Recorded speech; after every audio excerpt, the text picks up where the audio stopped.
নমস্কার বন্ধুগণ, আজ আরোগ্যম হেলথ কেয়ার পুরুলিয়ার তরফ থেকে আমি doctor Pankaj Singhania, DM endocrinology. আজ একটা অত্যন্ত গুরুত্বপূর্ণ এবং সিরিয়াস বিষয়ে কথা বলার জন্য আপনার কাছে এসেছি। আমরা সবাই জানি স্টেরয়েডস এক ধরনের ওষুধ হন। স্টেরয়েড ট্যাবলেট হতে পারে, স্টেরয়েড ইনজেকশন হতে পারে, স্টেরয়েড ইনহেলার হতে পারে, স্টেরয়েড মলম হতে পারে। নানানভাবে কিন্তু স্টেরয়েডস ব্যবহার করা হয় অনেক রোগের জন্য। বাতের রোগের জন্য, হাঁপানির জন্য, পেটের রোগের জন্য এবং নানান কারণে মলম স্টেরয়েডস দেওয়া হয়। কোন রকম ইনফেকশন, চামড়ার কোন এক্সিমা ইত্যাদির জন্য বহু কারণে স্টেরয়েড কিন্তু আমরা ব্যবহার করে থাকি। স্টেরয়েডস অ্যাকচুয়ালি একটা অ্যান্টি ইনফ্লামেটরি ওষুধ। কোন রকম ভাবে শরীরে যদি কোনো ক্রিয়া প্রতিক্রিয়া হয় সেটাকে ঠান্ডা করে দেওয়ার মতন স্টেরয়েডের ক্ষমতা থাকে।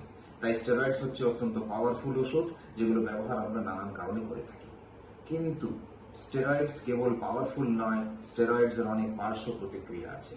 বিশেষ করে স্টেরয়েডস যদি দীর্ঘদিন নেওয়া হয়, অতিরিক্ত মাত্রায় নেওয়া হয় এবং রোগ কি কারণে দেওয়া হচ্ছে সেটা না বুঝেই যদি স্টেরয়েডস দেওয়া হয় বেশি বেশি মাত্রায়, তাহলে স্টেরয়েডস কিন্তু অত্যন্ত ক্ষতিকারক হতে পারে। কয়েক সপ্তাহ ধরে যদি স্টেরয়েডস খাওয়া হয় হাই ডোজে, কয়েক মাস ধরে যদি স্টেরয়েডস এর ইনজেকশন নেওয়া হয় বা হাই পাওয়ারের ইনহেলার যদি বছরের পর বছর নেওয়া হয়, তাহলেও কিন্তু স্টেরয়েডস এর ক্ষতি হতে পারে শরীরে। কি কি ক্ষতি হতে পারে শরীরে?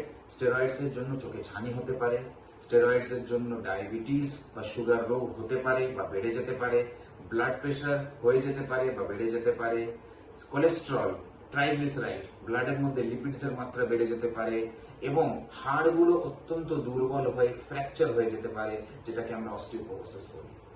সব মিলিয়ে স্টেরয়েডস এর জন্য কুশিং সিনড্রোম নামের একটা রোগ হতে পারে, যার মধ্যে কিন্তু এই সমস্ত জিনিসগুলো আছে। স্টেরয়েডস দীর্ঘদিন যারা খায় তাদের কিন্তু ইমিউনিটি পাওয়ার অনেক কমে যায় এবং তাদের কিন্তু তাদের শরীরে ইনফেকশন হতে পারে, টিবি হতে পারে, লাং ইনফেকশন হতে পারে, স্কিন ইনফেকশন হতে পারে।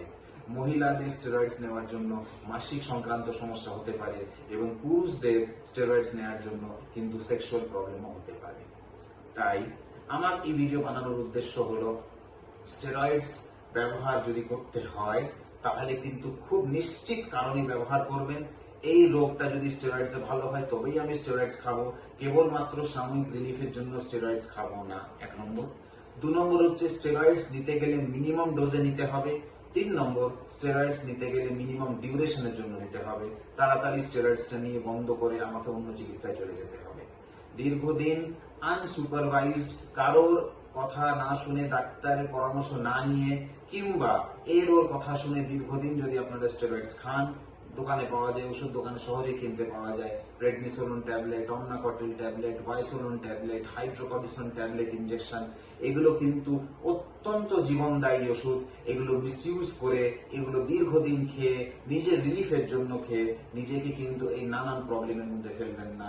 খুব বেশি অসুবিধা হয়ে যেতে পারে স্টেরয়েডস এর দীর্ঘ এবং আনসুপারভাইজড ব্যবহারের জন্য। ধন্যবাদ।